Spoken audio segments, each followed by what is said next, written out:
The script for Sam Raimi's Spider-Man 2 went through several evolutions before the final story was ever decided on. However, there are many elements in some of these scripts, especially the one written by Michael Chabon, that are both questionable and fascinating to see. Before we start though, be sure to subscribe to the channel. I'd really appreciate it. Surprisingly, Michael Chabon's script isn't radically different from the final version. Some scenes are arranged differently, and slightly different events occur compared to the final film. Parker, hello, you're fired. Why? For example, Peter actually does get fired by J. Jonah Jameson near the beginning of the movie. Peter essentially refuses to work for Jameson, who's adamant about how he reports on Spider-Man. He sells Jameson his final photos and leaves for good. Strangely, Jameson essentially mocks Peter when he tells him about how he can't pay tuition or how his aunt will lose her home. So Jameson is clearly demented in this script. In the film, this firing is played off more as a joke. This is not the only unfortunate thing that takes place in Peter's life. In fact, Chabon's script actually makes Peter's personal life a lot worse than in the final film. MJ, for example, has more hatred towards Peter's apparent apathy towards their relationship. There's even a scene where at a restaurant, Peter leaves her there, forcing her to pay for both of their meals, which you know for damn sure Peter will never pay back. Peter's time as Spider-Man is pretty bad as well. Harry Osborn, in his quest to take revenge on Spider-Man, actually places a bounty on his head, a $10 million bounty, which is spread citywide by J. Jonah Jameson. With this bounty now present, Spider-Man is essentially attacked by every desperate New Yorker who try to beat him for the reward. Spider-Man feels that people have become ungrateful for the help he gives them, especially since they are willing to throw away their gratitude for a life-changing amount of money. But honestly though, even I would square up with Spider-Man for that kind of payday. Peter becomes so infuriated by J. Jonah Jameson promoting the bounty that he actually confronts him at the Daily Bugle and forces him to the roof of the building. You know, I think Spider-Man was trying to threaten him here, but it goes about as well as you can expect. The biggest character present in Chabon's script is Dr. Octopus, who is very similar yet very different from his film counterpart. In the script, Peter actually visits a presentation held by Dr. Octopus, a brilliant scientist whose company creates technologies and revolutionary products utilizing the biology of many animals. Otto and his company are actually the ones who created the super spiders seen in the first movie, a project that was directly backed by Norman Osborn. Peter comes to see Otto perform a special presentation where he utilizes one of his newer inventions, a set of mechanical arms inspired by the arms of an octopus. Otto puts on a funny and quirky performance, almost like a puppet show, demonstrating all the things the arms can do. However, the arms go haywire when Otto tries to remove them, forcing Spider-Man to appear and shut them down. This sequence of events is loosely adapted in the final movie.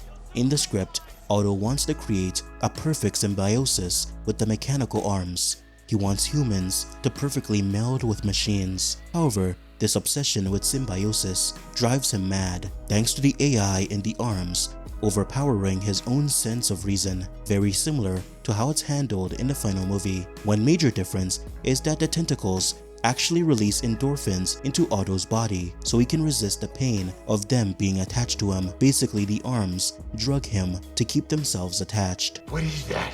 Adrenaline. Straight from the pulse.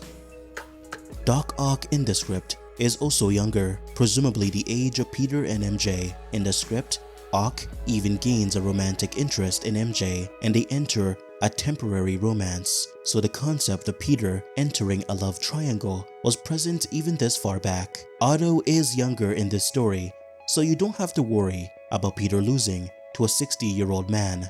A lot of early story ideas that were present in the later scripts were adapted in some way through storyboards. Some moments are directly adapted into the film, such as Peter blatantly stealing the criminal's car. Other storyboards simply provide context for certain moments in the film, like where Dr. Octopus got his trench coat. He stole it from a nearby clothing store directly after leaving the hospital. One storyboard depicts an alternate take on the film's beginning. It features Peter delivering pizzas as usual, but with one crucial difference. Peter is being chased by a gang known as the Midtown Pizza Junkies. I made that name up, but I think it perfectly demonstrates how insane this sequence is. Peter darts and weaves through traffic, avoiding entire pieces of furniture falling from trucks, and even performs a strange parkour maneuver through the alleyways, all in an effort to escape these thugs. I don't know about you, but I think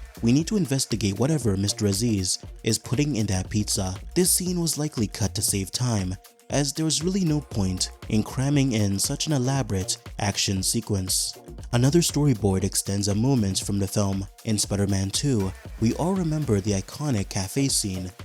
Originally, this scene was much more elaborate. In the storyboards, when Peter's spider sense activates to warn him of the car, the moment lingers much longer. The world slows down as the cameras pan around, observing tiny details in Peter's surroundings. It's as if the spider sense is desperately trying to figure out what's wrong before it's too late. This moment is a more elaborate version of the spider sense sequence from the first movie. I can see the purpose of a scene like this, and I'm sure it would have been really cool to see, but ultimately, the way it's depicted in the final film works much better. There are also some alternative storyboards that depict scenes differently from the final film. One shows Peter confronting bank robbers before realizing that Dr. Octopus is there too, immediately initiating their fight. Another storyboard shows an extended alternate version of the car chase, where Spider-Man struggles more to confront the driver before ultimately saving them from a crash. One particularly strange storyboard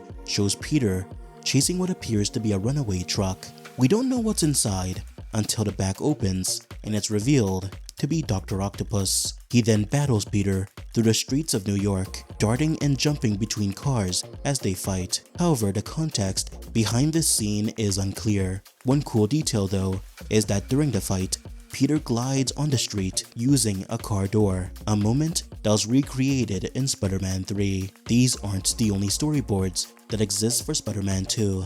There are plenty more that I haven't featured, and I've left a link in the description and the pinned comment so you can check them out for yourselves.